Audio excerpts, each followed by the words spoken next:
बिस्मिल्लाहिर्रहमानिर्रहीम। अस्सलाम वालेकुम students, welcome to my YouTube channel learn with Numan. आज की इस वीडियो के अंदर हम अपने फिजिक्स फर्स्ट ईयर का चैप्टर 7 कर रहे थे वेव्स एंड वाइब्रेशंस, उसका लास्ट टॉपिक देखेंगे एप्लीकेशंस ऑफ डॉपलर्स इफेक्ट। ठीक है, ये जो एप्लीकेशन है स्टूडेंट्स में भी एक आधा शॉर्ट क्वेश्चन का आपका पार्ट हो या फिर एमसीक्यूज के अंदर हो सकता है कि फलां जो एप्लीकेशन है या फलां जो प्रोसीजर है वो कौन से इफेक्ट के जरिए हम जो है ना उसको स्टडी कर सकते हैं। ठीक है, तो वीडियो स्टार्ट करने से पहले आप लोगों से गुजारिश है कि चैनल को लाजमी सब्सक्राइब करें और वीडियोस को अपने क्लास फेलो से जरूर शेयर किया करें। ठीक है, तो सबसे पहला जो इसका एप्लीकेशन है वो रडार टेक्नोलॉजी में। ठीक है, ये ड्यूरिंग वार आपने देखा होगा कि जी फ्लां रडार के अंदर वो एरोप्लेन आ गया, एरोप्लेन कह लें या फिर वो फाइटिंग जेट्स कह लें, तो रडार की मदद से हम क्या करते हैं, एक तो एरोप्लेन की रेंज मालूम करते हैं कि वो कितनी दूर मौजूद है, इसके अलावा उनकी स्पीड भी मालूम कर सकते हैं और उन्हें डिटेक्ट भी कर सकते हैं। ठीक है, रडार क्या करता है स्टूडेंट्स, रेडिएशंस को, इलेक्ट्रोमैग्नेटिक मैग्नेटिक रेडिएशंस को खारिज करता है। जब वो किसी एरोप्लेन से टकराती हैं, वो टकराने के बाद रिफ्लेक्ट होके वापस आती हैं। ठीक है, तो उन वेव्स को स्टडी करके हम उसकी स्पीड, उसकी हाइट, उसका डिस्टेंस क्या कर सकते हैं, मालूम कर सकते हैं। ठीक है, अच्छा अब हमें कैसे पता चलेगा, अच्छा ये था स्टूडेंट्स यहाँ पे ऑब्जर्व्ड, एफ ऑब्जर्व्ड कह ले, ए या बी, याद है जब हमने डॉपलर इफेक्ट किया था। ठीक है, ये वो फ्रीक्वेंसी है जो रडार एमिट करेगा और ये है जो टकराने के बाद वापस आएगी। ठीक है, अब स्टूडेंट ऐसा होगा अगर तो एरोप्लेन दूर जा रहा होगा, देखें रडार ने, यहाँ रडार है, सोर्स है, ये हमारा एरोप्लेन है ए। ठीक है, इसने जो, अगर तो ये दूर जा रहा है, आपको पता है इसने तो वेव्स खारिज कर दी, अगर ये दूर जा रहा है तो वो वेव्स एक्सपेंड हो जाएंगी, उनकी वेवलेंथ इंक्रीज हो जाएगी। ठीक है, वेवलेंथ इंक्रीज होगा तो ये जो ऑब्जर्व फ्रीक्वेंसी है ये ओरिजिनल फ्रीक्वेंसी की निस्बत क्या हो जाएगी, कम हो जाएगी। ठीक है, और अगर ये सोर्स की स्पीड हमें मालूम है, ये हमारा रडार है ना, इसका सोर्स है, ये स्टेशनरी है तो इसकी स्पीड 0, अगर ये मूव कर रहा है तो इसकी स्पीड कोई ना कोई होगी, तो हमें ये ऑब्जर्व्ड फ्रीक्वेंसी भी मालूम हो जाएगी रडार की मदद से, और जो रडार ने पहले भेजी वो भी हमें मालूम होगी, और जो ऑब्जर्व होगी वो भी हमें मालूम। अगर इसकी स्पीड हमें 0 तो यहाँ 0 पुट करके हम बड़ी आसानी से हमारा जो एरोप्लेन या जो भी चीज स्पेस के अंदर हमारे मौजूद है उसकी हम स्पीड क्या कर सकते हैं, मालूम कर सकते हैं, और स्पीड की मदद से हम उसकी हाइट वगैरह की कैलकुलेशन भी कर सकते हैं कि कितने टाइम में वेव्स गई और कितने टाइम में वेव्स वापस आई। इस तरीके से अगर एरोप्लेन या जहाज, वो जो क्राफ्ट है वो करीब आ रहा हुआ, तो इन वेव्स को कम डिस्टेंस मिलेगा तो ये कंप्रेस हो जाएंगी, कंप्रेस होंगी तो इनकी वेवलेंथ कम, वेवलेंथ कम तो ये ऑब्जर्व्ड फ्रीक्वेंसी पहले वाली फ्रीक्वेंसी से क्या हो जाएगी स्टूडेंट्स, ज्यादा हो जाएगी। ठीक है, ये इसका था पहला इस्तेमाल रडार के अंदर, रेडियो, आर ए से radio detection and ranging. Range मतलब एक तो डिटेक्ट करता है कि हाँ जी हमारे स्पेस के अंदर, देखे ना, अदरवाइज वो रेडिएशन खारिज कर रहा है, वो स्पेस में किसी चीज से टकरा नहीं रही तो कोई सिग्नल हमें वापस नहीं आ रहा। जैसे ही स्पेस के अंदर कोई चीज आएगी तो रेडिएशन से टकरा के वापस जब रडार तक आएंगी तो वो उसको डिटेक्ट भी करेगा और फिर उसकी रेंज भी क्या करेगा, मालूम करेगा। ठीक है, नेक्स्ट है जी सोनार। ठीक है, साउंड नेविगेशन एंड रेंजिंग। अब ये हमारे पास कहाँ यूज होता है, ये हमारे पास नेवी यूज करती है कि अंडर वाटर, पानी की डेप्थ के अंदर, ठीक है, रडार्स की मदद से ही ये रेडिएशन को भेजा जाता है। अगर कोई सबमरीन मौजूद है तो वो उसको डिटेक्ट करेगी।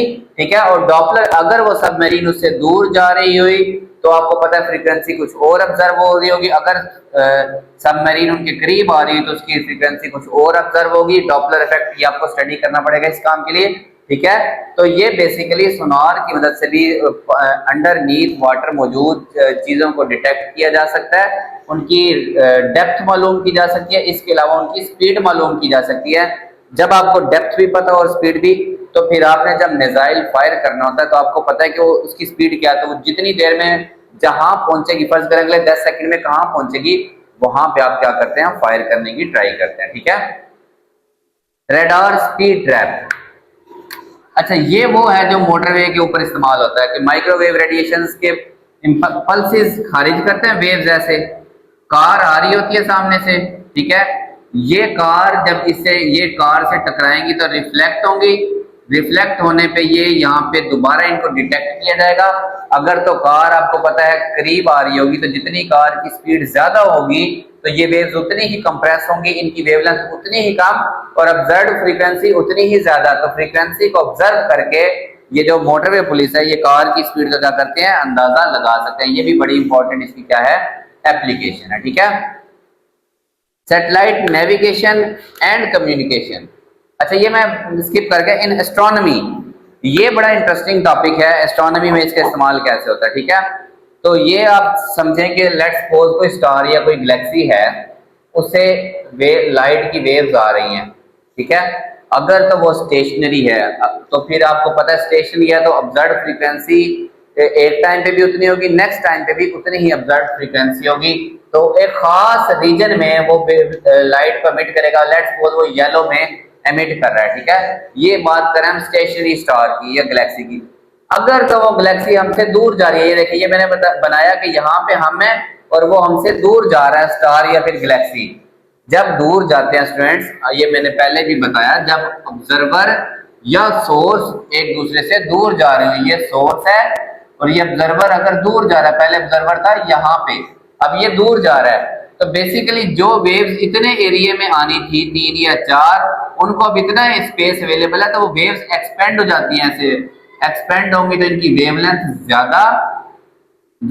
ज्यादा हो तो फ्रीक्वेंसी कम, तो ऑब्जर्व फ्रीक्वेंसी कम। इसको जब वेवलेंथ ज्यादा होना, वेवलेंथ ज्यादा का मतलब ये रेड कलर की तरफ जाएगा। किधर जाएगा, रेड कलर, इसको कहते हैं रेड शिफ्ट। ये येलो से रेड की तरफ क्या, देखें वेवलेंथ मैंने ज्यादा बनाई हुई है, इसकी वेवलेंथ कम है, ये इतनी एक वेवलेंथ और इसकी वेवलेंथ इतनी है। ठीक है, ये वैसे अंदाजा से सिर्फ समझाने के लिए। तो जो गैलेक्सी हमसे दूर जा रही होगी उसकी वेवलेंथ ज्यादा ऑब्जर्व होगी तो वो रेड शिफ्ट होगी, वो उसकी हमें पता भी चल जाएगा ये कितनी स्पीड से हमसे दूर जा रही है। ठीक है, अगर कोई स्टार या गैलेक्सी हमारे करीब आ रही है तो पहले वो येलो एमिट कर रहा था, लेकिन अब वो करीब आने की वजह से ये भी हम बना लेते हैं। लेट्स सपोज अब वो सोर्स और ऑब्जर्वर करीब आ रहा है।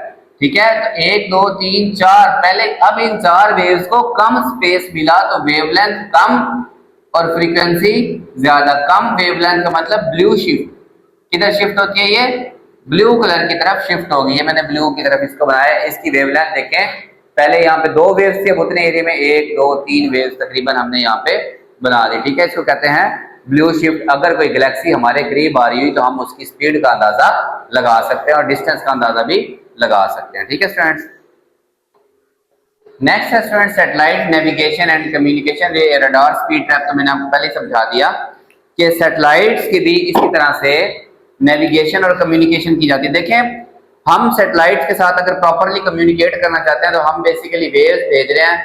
ये लेट्स सपोज हम यहाँ पे मौजूद है और यहाँ पे हमारी सैटेलाइट मौजूद है, तो अगर सैटेलाइट दूर जा रही है तो वेव्स में डिस्टॉर्शन आ जाएगी। तो हम सैटेलाइट की स्पीड को डॉपलर इफेक्ट की मदद से मेजर करके, ठीक है, उस लिहाज से अपना सिग्नल भेजते हैं और सैटेलाइट भी उसी लिहाज से अपना सिग्नल भेजती है ताकि स्मूथ कम्युनिकेशन हो जाए।